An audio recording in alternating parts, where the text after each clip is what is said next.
Bonjour à tous. Bon alors je réponds à ma première LinkedIn Vox. Je vais répondre. Alors je me suis pas maquillée. J'ai pas du tout préparé la réponse aux questions, donc on va voir ce que ça va donner. Et comme du coup j'ai eu que deux questions, je vais répondre aux deux. Voilà. Alors première question de Samantha Donovan, qui est comment la RSE et l'innovation peuvent fonctionner ensemble pour accompagner la mutation de la gouvernance des entreprises. Merci Sam. Alors, moi ce que je dirais là-dessus, c'est que la RSE, la première grande étape de la RSE, c'est une question de gouvernance. Donc c'est déjà au cœur du sujet de la RSE, puisque pour faire de la RSE, on se questionne déjà sur, au niveau de ces parties prenantes, à quel point elles sont intégrées dans les décisions et activités de l'entreprise. Donc on essaie de dépasser la vision actionnariale de la gouvernance traditionnelle des entreprises pour passer à une gouvernance partenariale. Donc ça c'est un point. Et l'autre point de la gouvernance en RSE, c'est l'implication des acteurs internes aussi, donc qui font partie des parties prenantes, et la manière dont la RSE est organisée dans l'entreprise. C'est-à-dire que est-ce qu'il y a quelqu'un en charge de ça dans l'entreprise, à qui elle est rattachée, est-ce qu'elle a du pouvoir, un pouvoir décisionnel important, ou est-ce qu'elle dépend d'autres directions qui pourront du coup freiner ou au contraire propulser la décision RSE dans l'entreprise.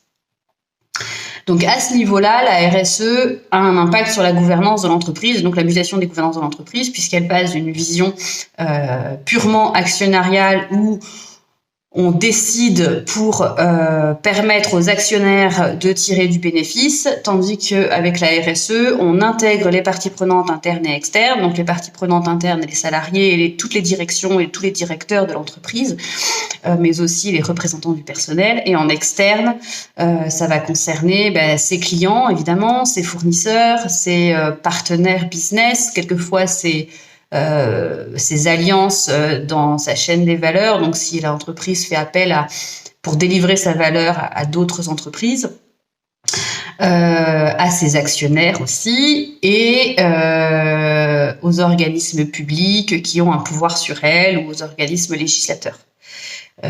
J'en oublie certainement, puisqu'en fait, dans les parties prenantes de l'entreprise, il y a énormément de monde. Mais grosso modo, ça va être ça. Donc, toutes ces personnes-là, on peut intégrer aussi les prospects, d'ailleurs, les personnes qu'on cherche à viser et qui ne sont pas clients. Toutes ces personnes-là sont intégrées dans les décisions et activités, puisqu'en fait, en RSE, on va prendre en compte leurs attentes et leurs besoins pour décider de ce que l'entreprise va proposer comme valeur et la manière dont elle va organiser cette valeur en interne, donc la manière dont elle va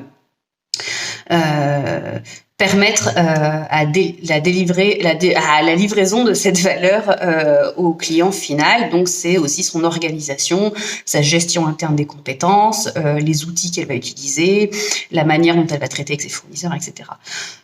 Donc, à ce niveau-là, quand on prend en compte ces parties prenantes dans les décisions et activités, si on le fait réellement, si c'est pas juste un questionnement, mais si réellement après on arbitre des décisions en fonction de ces retours, on fait ce qu'on appelle de la RSE partenariale. Et là, les bénéfices de l'entreprise, la valeur, qu'elle soit matérielle ou immatérielle, va au plus grand nombre et n'est pas que distribuée aux actionnaires. Donc en ça, la RSE modifie la gouvernance. Comment la RSE et l'innovation peuvent fonctionner ensemble. Alors, en RSE, quand on va vraiment au bout de la démarche et quand on a une attitude plutôt mature face à la RSE, ce qui peut prendre du temps, puisqu'en fait, la RSE est une démarche apprenante. On ne peut pas être d'emblée très mature, sauf si on construit son modèle d'affaires sur la RSE. Mais si on commence avec un business as usual, où en fait, on a une gouvernance et une manière de faire qui n'est pas très RSE, on va progresser petit à petit et c'est normal que ça se fasse par étapes. Donc, quand on arrive à un niveau de RSE plutôt mature, de fait, on arrive forcément à un moment donné à un questionnement au niveau du business model, du modèle d'affaires, et donc on arrive à innover. on innove pour trouver des moyens de satisfaire donc ce plus grand nombre, ces parties prenantes, de prendre en compte les attentes et les besoins de ces parties prenantes dans leur ensemble, tout en restant en fait performant et rentable. Donc ça demande parfois d'innover puisqu'il faut trouver d'autres manières de faire. Donc dans ces manières de faire, il y a tout ce qui tourne autour de l'économie circulaire, l'économie de la fonctionnalité, mais il y a plein d'autres manières d'innover, l'innovation frugale, le fait de changer complètement la manière d'organiser, la manière dont l'argent rentre dans l'entreprise peut permettre de résoudre cette équation un peu difficile de rendre accessible l'offre demandée au plus gros nombre tout en restant rentable. Voilà. Donc en ce sens, l'innovation et la RSE ensemble transforment la gouvernance de l'entreprise.